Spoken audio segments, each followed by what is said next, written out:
عبداللہ بن کعب بن مالک کو ان کے باپ کعب بن مالک رضی اللہ تعالی عنہ نے خبر دی کہ انہوں نے عبداللہ بن حضرت رضی اللہ تعالی عنہ سے اپنے ایک قرض کے سلسلے میں رسول اللہ صلی اللہ علیہ وسلم کے دور میں مسجد نبوی کے اندر تقاضا کیا۔ دونوں کی آواز کچھ اونچی ہو گئی، یہاں تک کہ رسول اللہ صلی اللہ علیہ وسلم نے بھی اپنے حجرے سے سن لیا۔ آپ اٹھے اور حجرے پر پڑے ہوئے پردے کو ہٹایا۔ آپ نے کعب بن مالک کو آواز دی، اے کعب۔ کعب بولے، یا رسول اللہ صلی اللہ علیہ وسلم، حاضر ہوں۔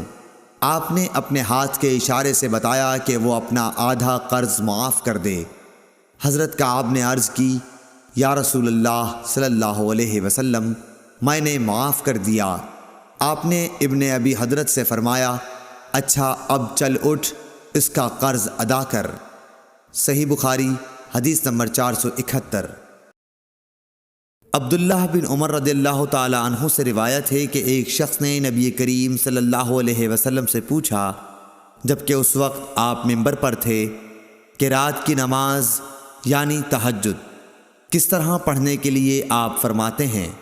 آپ نے فرمایا کہ 2 رکعت کر کے پڑھے، اور جب صبح قریب ہونے لگے تو 1 رکعت پڑھ لے۔ یہ 1 رکعت اس ساری نماز کو طاق بنا دے گی۔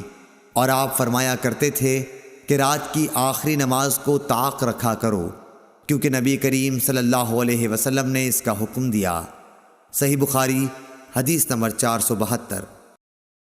ایوب سختیانی نے ابن عمر سے روایت کی ہے کہ ایک شخص نبی کریم صلی اللہ علیہ وسلم کی خدمت میں حاضر ہوا۔ آپ صلی اللہ علیہ وسلم اس وقت خطبہ دے رہے تھے۔ آنے والے نے پوچھا کہ رات کی نماز کس طرح پڑھی جائے؟ آپ نے فرمایا 2 رکعت، پھر جب طلوع صبح صادق کا اندیشہ ہو تو 1 رکعت وتر کی پڑھ لے، تاکہ تو نے جو نماز پڑھی ہے اسے یہ رکعت طاق بنا دے۔ اور امام بخاری نے فرمایا کہ ولید بن کثیر نے کہا کہ مجھ سے عبید اللہ بن عبداللہ عمری نے بیان کیا۔ عبداللہ بن عمری رضی اللہ تعالی عنہ نے ان سے بیان کیا کہ ایک شخص نے نبی صلی اللہ علیہ وسلم کو آواز دی جبکہ آپ مسجد میں تشریف فرما تھے۔ صحیح بخاری حدیث نمبر 473۔ ابو واقد لیثی حارث بن عوف نے بیان کیا کہ رسول اللہ صلی اللہ علیہ وسلم مسجد میں تشریف رکھتے تھے کہ 3 آدمی باہر سے آئے۔ 2 تو رسول اللہ صلی اللہ علیہ وسلم کی مجلس میں حاضری کی غرض سے آگے بڑھے، لیکن تیسرا چلا گیا۔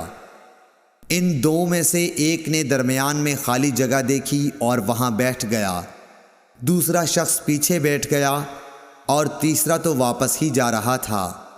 جب رسول اللہ صلی اللہ علیہ وسلم واعظ سے فارغ ہوئے تو آپ نے فرمایا، کیا میں تمہیں ان تینوں کے متعلق ایک بات نہ بتاؤں؟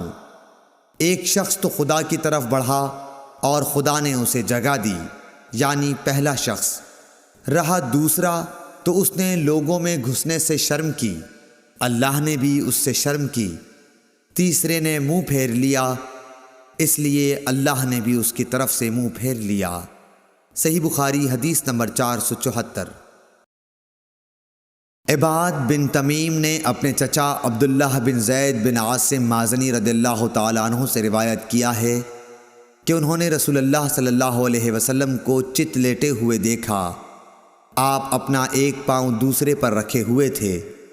ابن شہاب ظاہری سے مروی ہے، وہ سعید بن مسیب سے روایت کرتے ہیں کہ عمر اور عثمان رضی اللہ تعالی عنہ بھی اسی طرح لیٹتے تھے۔ صحیح بخاری حدیث نمبر 475۔